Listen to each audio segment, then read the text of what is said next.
XUV 700માં એક problem છે, જે પ્રોબ્લેમ હું તમને કહી શકીએ. આપણે તડકામાં ગાડીમાં ફિલ્મ લગાવતા હોઈએ છીએ, સાઈડમાં વિન્ડો ટીન્ટ કરતા હોઈએ છીએ, ફ્રન્ટ વિન્ડશીલ્ડમાં વિન્ડો ટીન્ટ કરતા હોઈએ છીએ.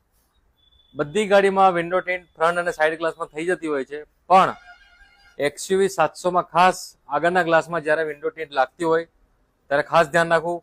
વિન્ડો ટીન્ટ લગાવતી વખતે જ્યારે પાણી અને શેમ્પૂને વાઇપ આઉટ થતું હોય છે ત્યારે અહીંયા નીચેના ભાગમાં અંદર કંપનીએ સિલ્વર બોક્સ આપેલું છે, તો સિલ્વર બોક્સની અંદર પાણી જવાથી સિલ્વર બોક્સ ઉડી જતું હોય છે, ડેમેજ થતું હોય છે. એના હિસાબેથી તમારી જે ફૂલ સ્ક્રીન મોટી સ્ક્રીન આપી છે XUV 700ની અંદર એ સ્ક્રીન બંધ થઈ જતી હોય છે.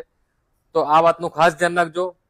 પ્લસ કદાચ વિન્ડો ફિલ્મ તમે લગાવો છો તો પ્રોપર એનું ધ્યાન રખાવજો.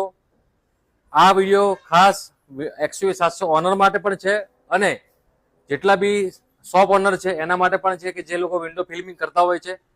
તો આ XUV 700 ની અંદર આ વાતનું તમારે ખાસ ધ્યાન રાખવાનું છે. નહીતર જેમ મેં તમને કીધું એવી રીતે સિલ્વર બોક્સનું 50,000 થી લઈને 75,000 સુધીનો એક્સપેન્સ ભોગવવા તૈયાર રહેજો.